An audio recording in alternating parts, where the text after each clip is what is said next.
சற்றுமுன் வெளியான தகவல் ரேஷன் அட்டைதாரருக்கு முக்கியமான தகவல் வெளியுள்ளது. அது என்னன்னு பார்க்க போகிறோம். நீங்கள் நம்ம சேனல் சப்ஸ்கிரைப் பண்ணாமல் இருந்தீங்கன்னா மறக்காமல் லைக் பண்ணிக்கோங்க, சப்ஸ்கிரைப் பண்ணிக்கோங்க. வாங்க வீடியோக்குள்ள போகலாம். தமிழகத்தில் புதிதாக ரேஷன் கார்டு கேட்டு விண்ணப்பிக்கப்பட்ட 2,89,591 விண்ணப்பங்களில் இதுவரை 80,050 பேருக்கு புதிய ரேஷன் அட்டைகள் விநியோகிக்கப்பட்டு உள்ளது. மீதம் உள்ளவர்களுக்கும் ரேஷன் அட்டை வழங்கும் பணி நடைபெற்று வருகிறது. விரைவில் ரேஷன் கார்டு கேட்டு விண்ணப்பித்தவர்களுக்கு புதிய ரேஷன் கார்டுகள் வழங்கப்படும் என்று அதிகாரிகள் கூறியுள்ளனர். குடும்பத்தினருக்கு அத்தியாவசிய அடிப்படை அடையாள அட்டைகளில் ஒன்றாக ரேஷன் கார்டு உள்ளது. தமிழகத்தில் அரசின் பல முக்கியமான சலுகைகளை பெற இந்த ரேஷன் அட்டையே பயன்படுகிறது. இருப்பிட சான்றாகவும் இந்த குடும்ப அட்டை பயன்படுத்தப்படுகிறது. தமிழகத்தில் மட்டும் 2,24,19,359 ரேஷன் அட்டைகள் உள்ளன. தமிழகத்தில் மிக முக்கியமான சலுகைகளை பெறவும் ரேஷனில் மானிய விலையில் உணவு பொருட்களை வாங்கவும் ரேஷன் கார்டுகள் கட்டாயம். தற்போது தமிழகத்தில் செயல்படுத்தப்படும் மகளிர் உரிமை தொகை திட்டத்தில் பயன்பெறவும் ரேஷன் கார்டு இன்றியமையாததாக உள்ளது. கடந்த ஆண்டு செப்டம்பர் 15ஆம் தேதி இந்த மகளிர் உரிமை தொகை திட்டம் அறிவிக்கப்பட்டது. இந்த திட்டத்தின்படி குடும்ப தலைவிகளுக்கு மாதம் 1000 அக்கவுண்டில் வரவு வைக்கப்பட்டது. இதனால் ஒரே குடும்பத்தில் வசித்து வந்தவர்கள் பலரும் தனி குடும்ப அட்டைக்கு விண்ணப்பிக்க தொடங்கினர். இதனால் விண்ணப்பங்கள் திடீரென உயர்ந்தது.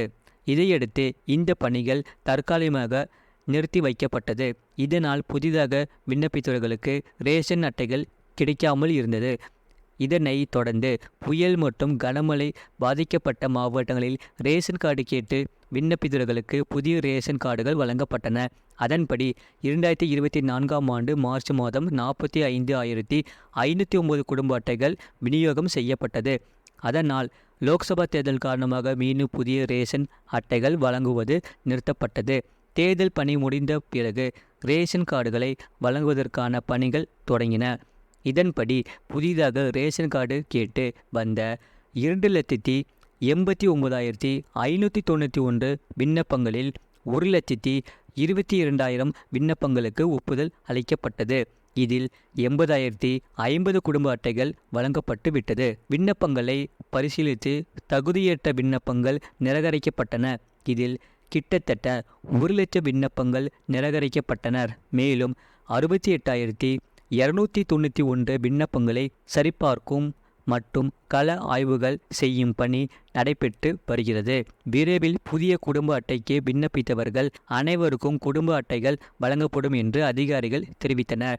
தற்போது புதிதாக விண்ணப்பித்தவர்களுக்கு விரைவில் ரேஷன் கார்டுகள் வழங்கப்படும் என்று அதிகாரிகள் கூறியிருப்பதால் ரேஷன் கார்டுக்கு விண்ணப்பித்தவர்கள் மகிழ்ச்சி அடைந்துள்ளனர். புதிதாக ரேஷன் கார்டு கிடைப்பெற்றால் தகுதியான விண்ணப்பதாரர்கள் மகளிர் உரிமை தொகை திட்டத்திற்கு விண்ணப்பிக்க முடியும். இதுபோன்ற செய்திகளை உடனுக்குடன் அறிந்து கொள்ள மறக்காம சேனலை சப்ஸ்கிரைப் செய்யுங்கள். மற்றவர்களுக்கு தெரியப்படுத்த ஷேர் செய்யுங்கள்.